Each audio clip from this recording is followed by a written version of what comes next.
"Lisa, after 12 years, we're eliminating your role," Dana said with that smug little smile she always wore when delivering bad news. "Pack up your desk by Thursday." The HR representative sitting beside her nodded solemnly, as if this was some tragic, unavoidable circumstance, rather than a calculated decision to cut costs. I sat there in the sterile conference room at Hallwell & Knox Marketing Group, looking at these two women who thought they held all the cards. Dana Caldwell, my manager for the past 3 years, had never understood what I actually did. To her, I was just another expense line on a spreadsheet. The HR woman kept glancing at her watch, probably eager to get this unpleasant task over with. "I totally understand," I replied, keeping my voice calm and professional. The words came out easily because I had been practicing them for months. Dana blinked, clearly expecting tears or protests or some kind of dramatic reaction. "Well, that's good. We appreciate your professionalism about this." She shuffled her papers, looking almost disappointed that I wasn't falling apart. "My name is Lisa Granger. I'm 45 years old, and I had just been fired from the only job I had known for over a decade." But what Dana and her HR sidekick didn't realize was that I had been preparing for this exact moment since the rumors started circulating 6 months ago. While they thought they were blindsiding me, I had been 3 steps ahead, quietly building my exit strategy. The signs had been everywhere if you knew how to read them. Hushed conversations behind closed doors, sudden budget meetings, the way upper management started looking through us instead of at us. I had watched this company eliminate entire departments before, and I knew the patterns. The writing wasn't just on the wall, it was written in neon letters. But here's what they didn't know about me. I wasn't just some middle-aged operations coordinator they could discard without consequences. Over 12 years, I had become the invisible backbone of this place. Every vendor relationship, every process document, every client preference was stored either in my head or in systems that only I knew how to navigate properly. "Is there anything else you need from me?" I asked, standing up and smoothing down my skirt. Dana shook her head. "Just make sure to return your badge and laptop when you leave on Thursday." "Of course," I said, already planning how Tuesday morning was going to unfold. They had no idea what was coming, but I could barely contain my excitement. This wasn't an ending. It was the beginning of the most satisfying week of my professional life. Walking back to my desk after that meeting, I felt strangely liberated. 12 years of my life at Hallwell & Knox Marketing Group, and it was ending not with recognition or gratitude, but with a cold corporate dismissal. As I passed my colleagues' desks, I wondered how many of them knew what was happening. The office felt different now, like I was seeing it through new eyes.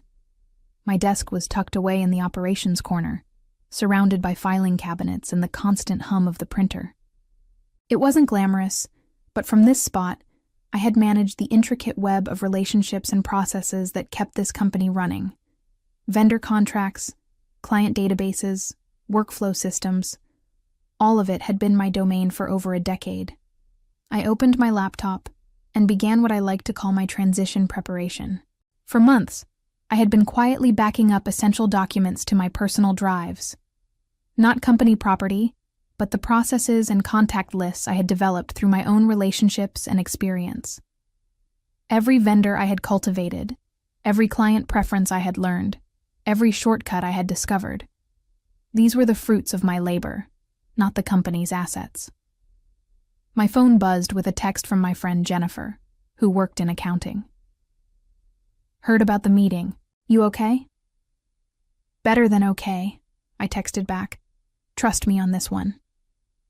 The truth was, I had been having conversations with competing firms for weeks.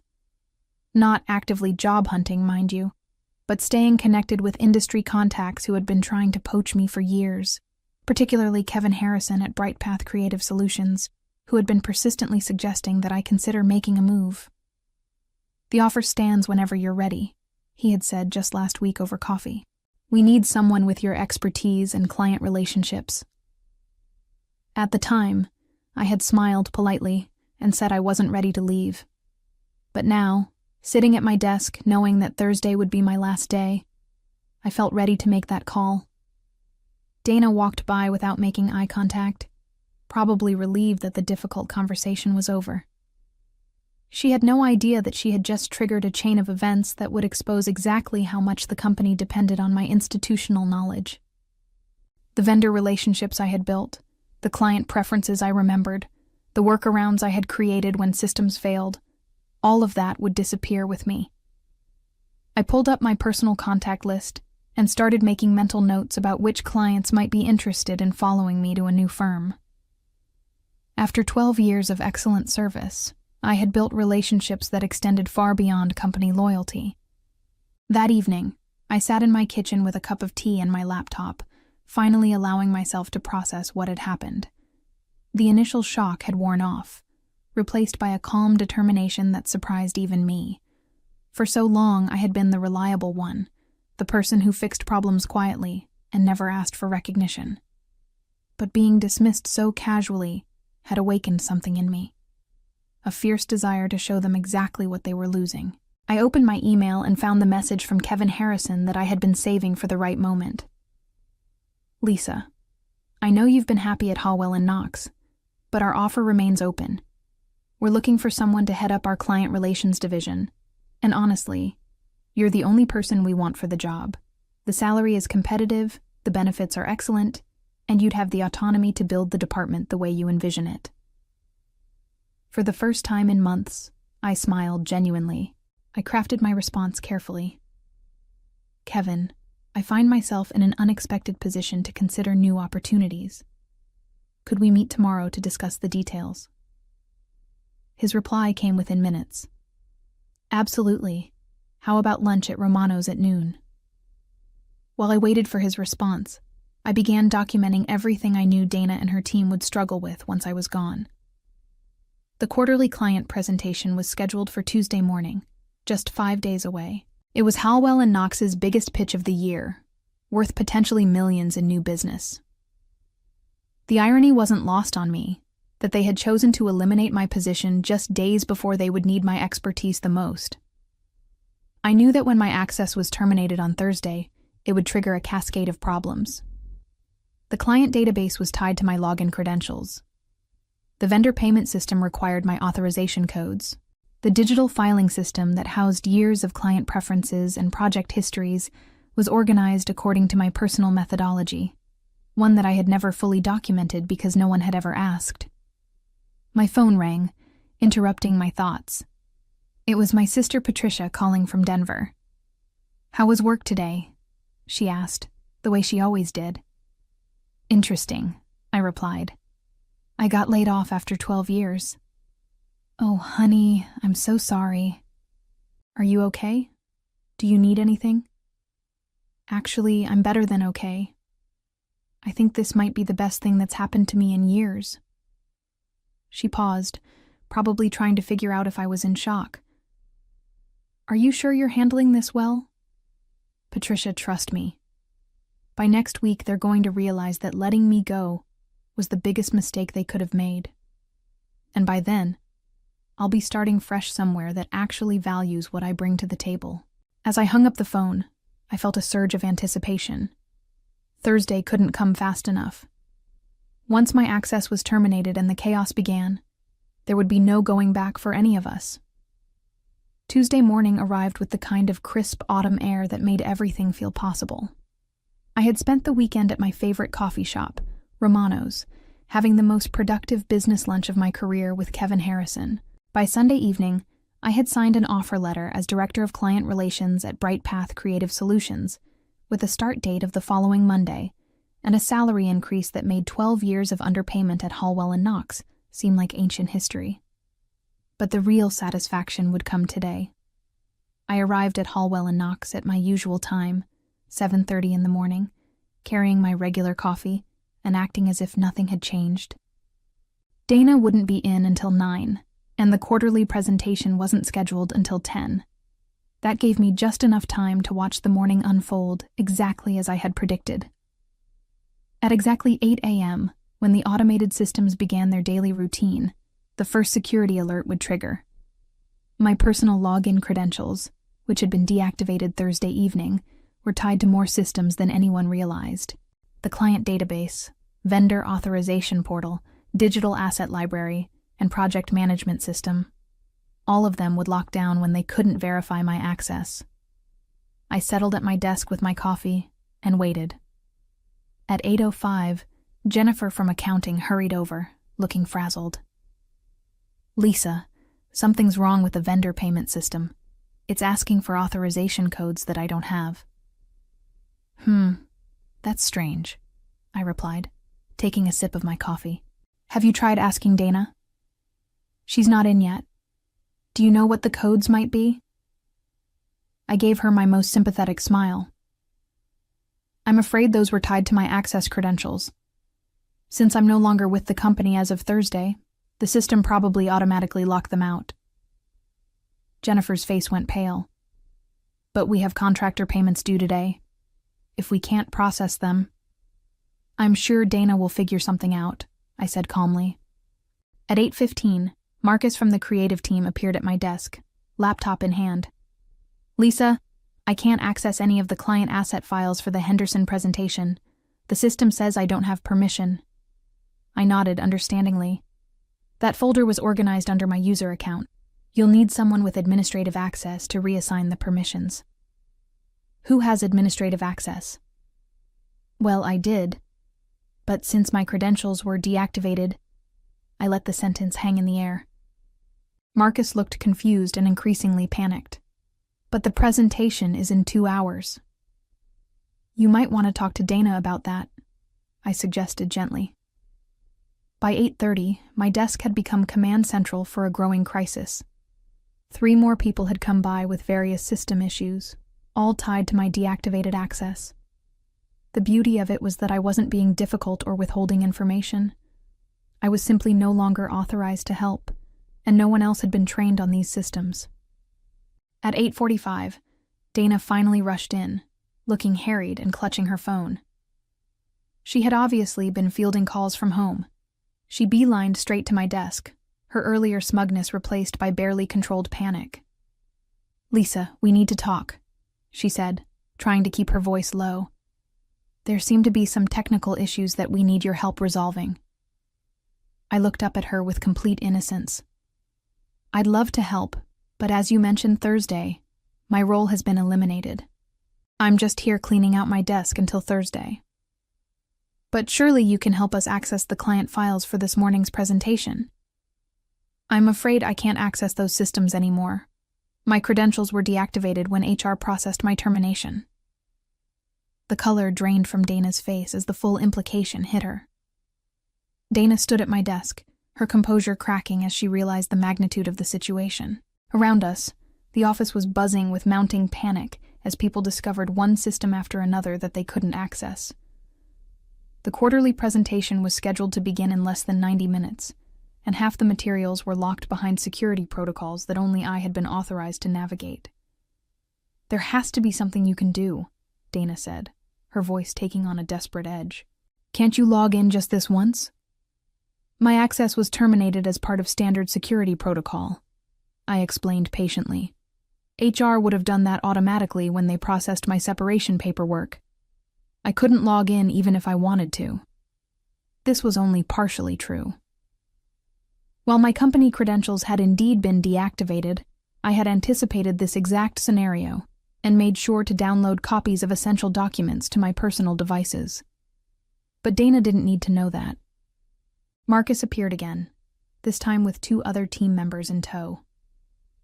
"Dana, we can't find any of the Henderson Industries client preference files. Lisa says they were in a folder tied to her account." "What about backups?" Dana asked frantically. "I'm sure there are backups," I interjected helpfully. "But they would be in the archival system, which also requires special access permissions. IT might be able to help you, but that could take hours." As if summoned by our conversation, Henderson Industries themselves called. I watched Dana's phone light up with their number, and she shot me a pleading look before answering. "Good morning, Mr. Henderson. Yes, we're very excited about today's presentation." "What?" No. Lisa Granger she's transitioning to other responsibilities. I understand you had questions about the campaign messaging. I could hear Mr. Henderson's voice through the phone, asking specifically for me to clarify some details about their brand guidelines. Dana covered the phone and whispered urgently, "He wants to talk to you about their specific requirements." "I'm no longer authorized to speak on behalf of the company," I replied professionally. "Company policy prohibits former employees from engaging in client communications." Dana's conversation with Mr. Henderson continued for several more painful minutes, with her repeatedly promising that someone would get back to him with the information he needed. When she hung up, she looked like she might be sick. "Lisa, I think there's been a misunderstanding about your departure timeline," she said carefully. "Perhaps we could extend your last day until after the presentation." I tilted my head thoughtfully. "That's an interesting idea, but my paperwork has already been processed. I've already accepted another position that starts Monday. Changing the timeline now might create complications with the new company." This was the moment I had been waiting for. Dana's eyes widened as she processed what I had just told her. "You've accepted another position?" "Oh yes, I should have mentioned that sooner. BrightPath Creative Solutions offered me a director role. I'm very excited about the opportunity." I didn't need to spell out that BrightPath was one of Hallwell & Knox's biggest competitors. Dana was smart enough to connect those dots herself. I could see her mind racing, probably calculating how many clients knew me personally and might consider following me to my new firm. The phone at her desk rang again, then Marcus's phone, then Jennifer's. One by one, vendors and clients who had been used to working directly with me were discovering that their primary contact had vanished without notice. And with each call, the scope of the crisis became clearer to everyone in the office. Except they still didn't understand the full picture of what was coming next. By 9:30 a.m., the office had descended into complete chaos. Dana was fielding angry calls from clients while simultaneously trying to coordinate with IT to restore access to critical systems.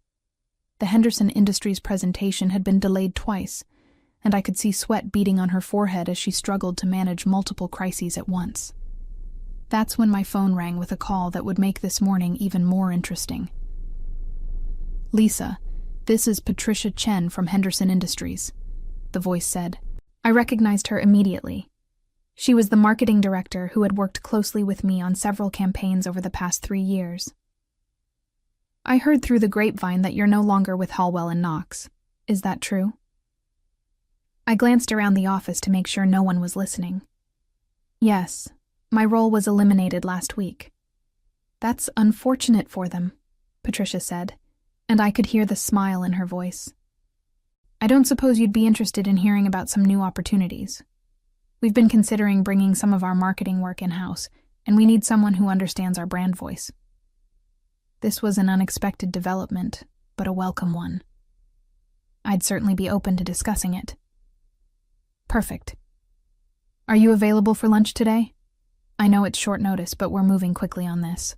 "I think I can make that work," I said, watching Dana frantically searching through filing cabinets. After I hung up, I noticed that Jennifer from accounting was hovering nearby, looking nervous. "Lisa, I hate to bother you with this, but we've got a serious problem with the Miller & Associates contract. They're saying their payment is 3 weeks overdue, but I can't find any record of the invoice in our system." I nodded sympathetically. The Miller invoices were always processed through a special workflow because of their unique billing requirements. It's documented in the vendor management folder, but that's locked with everything else. "Is there any way you could walk me through it? Just this once?" "I wish I could help, but I'm not authorized to access company systems anymore.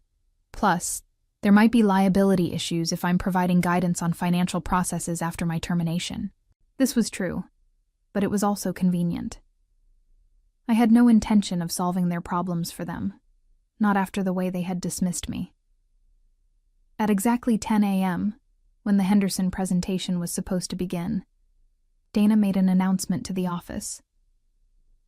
"Due to some technical difficulties, we're postponing this morning's client meeting until later today." I checked my email and found 3 new messages. The first was from Kevin Harrison at BrightPath, confirming details about my Monday start date, and asking if I needed anything for the transition. The second was from Patricia Chen, suggesting we meet at Fontaine Bistro for lunch. The third was from Tony Rodriguez at Miller & Associates, asking why their regular contact person seemed to have disappeared. I responded to all 3 emails quickly, then stood up and gathered my purse. "Dana," I called out pleasantly. "I'm taking an early lunch today. I should be back around 2. She looked up from her computer screen, her eyes wild with stress. "Actually, could you stay through lunch? We really need to sort out these system issues." "I'm afraid I have a prior commitment," I said, "but I'm sure you'll figure everything out."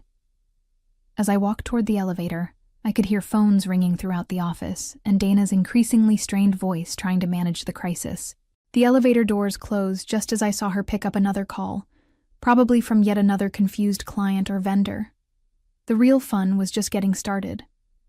Lunch at Fontaine Bistro was the most productive meal I had eaten in years. Patricia Chen from Henderson Industries had come prepared with a formal consulting proposal that would pay me more per month than I had been making at Hallwell & Knox for an entire quarter.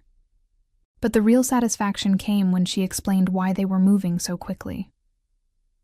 "Honestly, Lisa, you were the only reason we stayed with Hallwell & Knox as long as we did," she said, cutting into her salmon. "You understood our brand better than their entire creative team. When we heard you were available, it was a no-brainer." "I appreciate that," I replied, trying to contain my excitement. "When would you want to start?" "How about next week? We can work around your other commitments." I signed the consulting agreement right there at the table, knowing that Dana was probably still scrambling to reschedule the presentation that should have showcased Henderson Industries as a satisfied client. The irony was delicious. When I returned to the office at 2 p.m., the atmosphere had deteriorated even further. Dana was on the phone with what sounded like damage control, while Marcus and 2 other team members were hunched over a computer, trying to recreate client files from scratch. "Lisa," Dana called out the moment she saw me. "We need to discuss extending your transition period. There are complications we didn't anticipate." "What kind of complications?" I asked innocently. "Several clients have called asking for you specifically, and we're having trouble accessing some of the project documentation." I nodded understandingly. "That does sound challenging. Unfortunately, as I mentioned, I start my new position Monday. BrightPath Creative Solutions is expecting me to begin client outreach immediately." The words hit their target perfectly. Dana's face went white as she realized that not only was I leaving, but I was taking my relationships directly to their competition. The final hours of Tuesday unfolded exactly as I had orchestrated. By 3 p.m., word had spread through the office that several major clients were requesting information about my new position. The Henderson Industries meeting had been rescheduled for Wednesday, but Patricia Chen had already informed them that Henderson would be transitioning to working directly with me as an independent consultant. Miller & Associates called again, this time speaking directly to Dana about their confusion over invoice processing and their preference for maintaining their working relationship with me. Tony Rodriguez was polite but clear. If I was no longer handling their account, they would need to reevaluate their partnership with Hallwell & Knox. At 4 p.m., Dana appeared at my desk one final time, looking defeated. "Lisa, I think we may have made a mistake with the timing of your departure," she said carefully. "Is there any possibility of reconsidering the new position? We'd be willing to discuss a significant increase in compensation." I looked up from my computer, where I had been responding to emails from 3 other former clients who had heard about my availability. "That's very generous, but I've already committed to BrightPath. And honestly, after 12 years here, I'm excited about the fresh start." "What about a consulting arrangement, just to help with the transition?" "My non-compete agreement with BrightPath wouldn't allow that," I lied smoothly. There was no non-compete, but Dana didn't need to know that. As I packed up the last of my personal items, I reflected on how perfectly everything had fallen into place. Tomorrow, I would officially clean out my desk and say goodbye to Hallwell & Knox forever. Monday, I would start fresh at a company that valued my expertise. And in between, I would begin consulting work that would pay me more in 6 months than I had made here in 2 years. Sometimes the best revenge was simply letting people discover their own mistakes. As I walked out of Hallwell and Knox for the last time, I realized that their short-sighted decision to eliminate my role had given me something far more valuable than job security. It had given me the courage to finally claim my worth in an industry that had undervalued me for too long. The journey from loyal employee to empowered entrepreneur had taught me that sometimes the most devastating revenge is simply succeeding beyond their wildest imagination.